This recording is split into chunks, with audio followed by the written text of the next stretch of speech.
Embryo इम्ब्रायोसैक structure. तो यहां पर एक क्वेश्चन और तुम लिख सकते हो क्या, इसके बारे में लिखना। बिहार बोर्ड का जो एक क्वेश्चन और है, क्या नाम है आपका, इम्ब्रायो, बोलिए ना, इम्ब्रियोसैक या इम्ब्रायोसैक, ठीक है। हिंदी में इसको कहते हैं भ्रूण कोश, इसका स्ट्रक्चर। यहां पर दो, बिहार बोर्ड का दो इसमें नमूना पेश करता है। एक तो पहले ज्यादा पूछता है क्या, कि इसका जो है ना स्ट्रक्चर बनावे, इसके अंदर का कंपोनेंट को बनावे, इसके अंदर का क्या कंपोनेंट है, ये भी पूछता है बिहार बोर्ड। और दूसरा इसको कहते हैं कि वर्णन करें शॉर्ट में। है भाई, मेरा कहना है कि जो भी बोले घुमा फिरा के है तो वही बोला हुआ। तो स्ट्रक्चर अगर आपको पूछता है तो मैं कहता हूं, अगर वर्णन करने को कहता है तो पहले स्ट्रक्चर बनाओ। एक लाइन तो पहले लिखो कि इम्ब्रियोसैक होता क्या है। इम्ब्रियोसैक जो है एक प्रकार का क्या है, याद रखना, फीमेल गैमेटोफाइट। सबसे पहला जहां भी आप जो भी तैयारी करते हो ये चीज को तो याद रखो, फीमेल गैमेटोफाइट होते हैं। और तुमको पता होना चाहिए कि फीमेल गैमेटोफाइट किसे कहते हैं। तो फीमेल गैमेटोफाइट आप उसे कहते हैं जिसके अंदर आपका क्या होता है, फीमेल गैमेट मौजूद होता है या फिर बनता है। मेल गैमेटोफाइट जैसे आपका क्या है, प्लांट में मेल गैमेटोफाइट, तो आप लोगों को याद होगा, सभी बच्चों को ऑफलाइन ऑनलाइन दोनों याद होगा, ठीक है। कि भाई क्या है,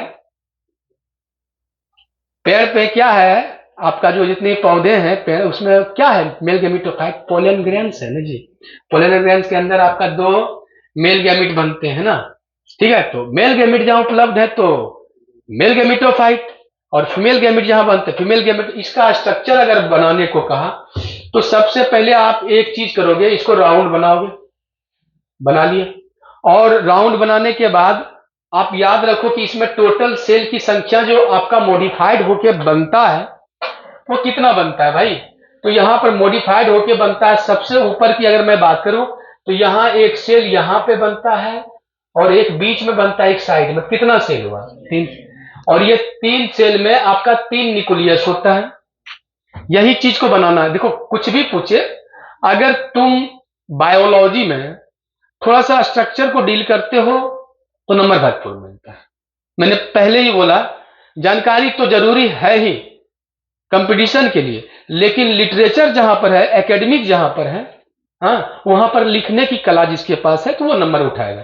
हो सकता है कि कॉलेज का जो टॉपर हो, स्कूल का जो टॉपर हो, वो नीट ना निकाले, लेकिन वो टॉपर है क्योंकि वो लिखने का जो है उसके पास अंदाजा है कि मुझे कैसे कैसे लिखना है, कितना।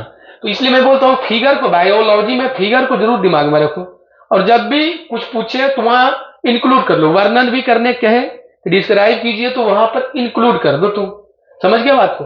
और इससे क्या होगा कि नंबर आपको जितना चाहिए उतना मिल जाएगा, जितना आपका फुल मार्क्स है।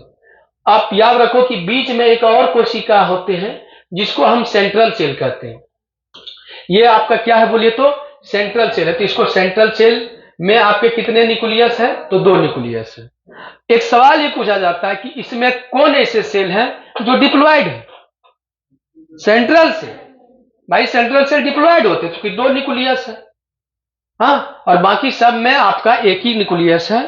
तो वहां पर सभी क्या है आपका हैप्लॉयड है, क्योंकि हम जानते हैं कि वहां पर जो एक न्यूक्लियस होता है उसमें एन होता है क्रोमोसोम। तो यहां पर अगर 2 है तो एन क्या हो गया, 2 है। तो यहां पर सब मियोसिस का प्रोडक्ट है ना। आ जाओ यहां पर अगर बात करें, एक सेल इधर एक सेल क्या है सर इधर, और बीच में एक बड़ा सा सेल बना दो आप, जो कि मेन सेल है आपका एग। और एक चीज पूछा जाता है ऑब्जेक्टिव में कि सर इसके नीचे, ये दोनों नीचे जो है ना आपका फिंगर के जैसा स्ट्रक्चर होता है जिसको हम लोग फिमरी कहते हैं।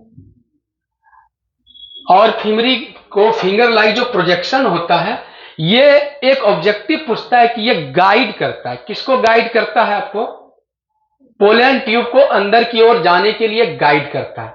तो ये पोलन ट्यूब को अंदर की ओर जाके क्या करता है, गाइड करता है। तो ये भी इसका ऑब्जेक्टिव याद रखें, लेकिन ये स्ट्रक्चर बनावे। सबको आप राइट साइड लिखें क्योंकि यहां पर स्पेस मेरे लिए कम है, तो मैं किधर लिख रहा हूं, लेफ्ट साइड। तो ये आपका क्या है बोलिए तो, ये सभी जो है आपके ये क्या है, तो ये है आपका ये वाला जो पूरा तीनों सेल है, इसका नाम क्या है आपका बोलिए तो, एंटीपोडल सेल। क्या है आपका? अगर कोई पूछे कि एंटीपोडल सेल्स की संख्या कितनी होती है तो 3। और ये वाला जो बीच में है इसको क्या बोलते हैं बोलिए तो, सेंट्रल सेल। क्या बोलते हैं इसको? Central cell. और ये वाला जो आपका है इसको क्या बोलते हैं? इसको बोलते हैं एग। और ये दोनों जो न्यूक्लियस है बीच में यहां पर दोनों में दे दीजिए, तो ये दोनों क्या है आपका? Synergid cell. बड़ा मददगार है ये। हाँ, ये आपका क्या है बोलिए तो, सिनर्जिड सेल। हेल्पर सेल भी बहुत लोग कहते हैं, कह सकते हैं, कहीं कोई दिक्कत नहीं है। और ये वाला जो एग है और नीचे का सबसे स्ट्रक्चर जो इधर मैंने दिया, इसका नाम है फिलीफॉर्म एपरेटस। Filiform apparatus. ये कैसा होता है? तो आपका फिंगरी के जैसा होता है, यानी फिंगर के जैसा स्ट्रक्चर होता है। और ये this guide the pollen tube entering into the embryo sac, इसमें जो एंटर करता है उसमें। एंड जहां पर दो जो सेल जाएगा, तो आपको मैं एक बेस बना दे रहा हूं अभी आगे बढ़ने के लिए। ये वाला इससे फ्यूज करेगा, क्योंकि दो न्यूक्लियस आपका मेल गैमीट का रिलीज करते हैं, तो एक फ्यूज करता है सेंट्रल सेल से और दूसरा फ्यूज करता है किससे? एग से। तो एक साथ आपका 2 बार क्या हुआ? फ्यूजन हुआ। और एक क्वेश्चन और बहुत अच्छा बिहार बोर्ड में देता है, बहुत अच्छा, जिसका नाम है डुअल फर्टिलाइजेशन, डबल फर्टिलाइजेशन। बहुत अच्छा क्वेश्चन है ये। एंजियोस्पर्म की पहचान है, जान है। नहीं समझे बात को? अब इसके आगे क्या जान है बोल दिए, तब इसके आगे क्या बोले हम? इससे आगे कुछ नहीं होता है।